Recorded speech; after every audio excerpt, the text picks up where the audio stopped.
कहा गया कि मेरी सरकार राष्ट्र निर्माण की उस सोच के प्रति संकल्पित है जिसकी नींव 2014 में रखी गई।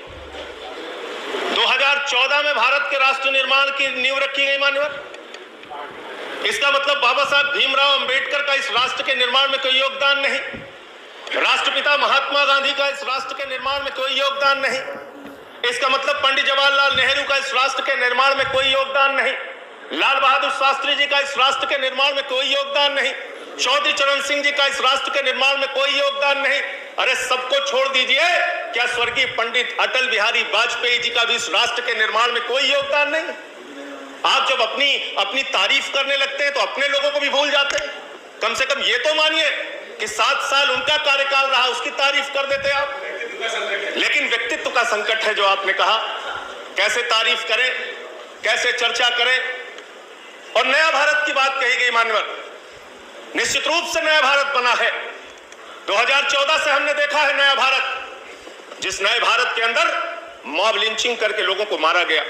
हमने देखा है वो नया भारत जिसमें 15 लाख का वादा करके इस देश के लोगों को धोखा देने का काम किया गया।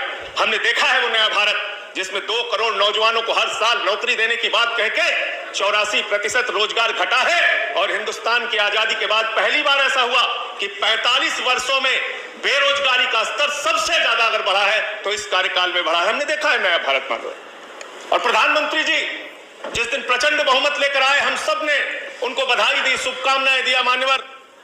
और उन्होंने एक बात कही थी कि सरकारें बहुमत से चलती हैं लेकिन देश सर्वमत से चलता है। बहुत अच्छा लगा सुन के, मन प्रसन्न हो गया।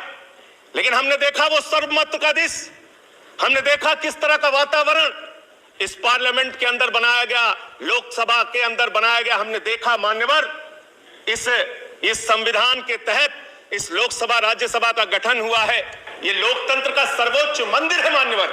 और इस सर्वोच्च मंदिर में जय श्री राम का कोई नारा लगा रहा है, कोई अल्लाह अकबर का नारा लगा रहा है, कोई जय मां काली का नारा लगा रहा है, कोई राधे राधे का नारा लगा रहा है। आप इन नारों से खुश हो सकते हैं, ये लेकिन धर्म के प्रचार का अड्डा नहीं है, ये मुल्क के संविधान की रक्षा का अड्डा है।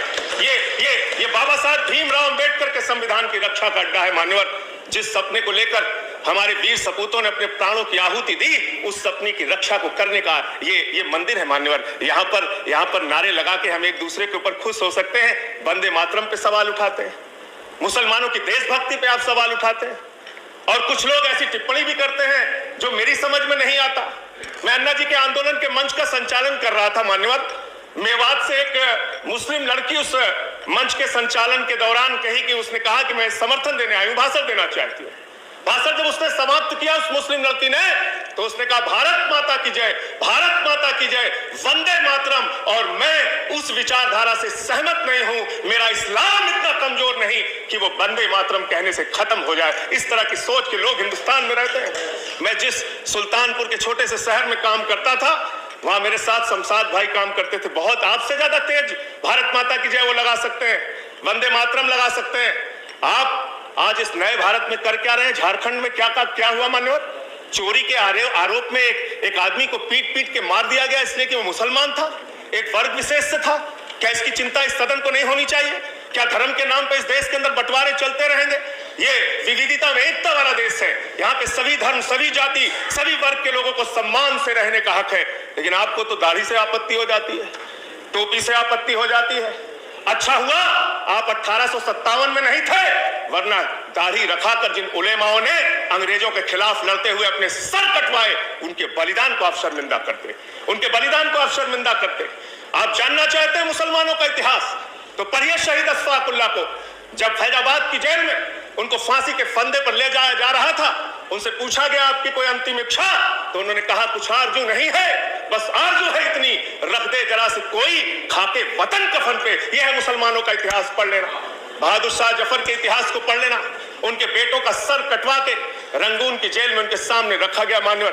पुलिस के अंग्रेज के पुलिस अफसर बहादुर शाह जफर को गिरफ्तार करने के लिए आए थे, तो उनका मजाक उड़ाते हुए उन्होंने कहा कि दोनों उनका मजाक उड़ाते हुए कहा कि दम दमे में दम नहीं, अब खैर मांगो जान की, ऐ जफर ठंडी हुई शमशीर हिंदुस्तान की।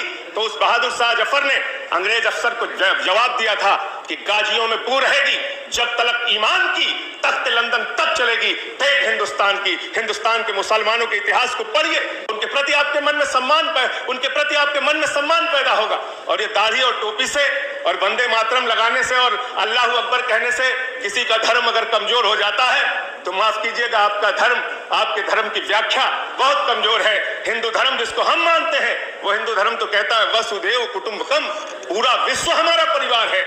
और हम आप भारत माता की जय लगाते हैं, आप भी जोर से लगाते हैं भारत माता की जय, हम भी जोर से लगाते हैं भारत माता की जय। लेकिन मुझे बताइए, दुनिया में कौन सी ऐसी माँ है जो अपने बच्चों में भेद करती है?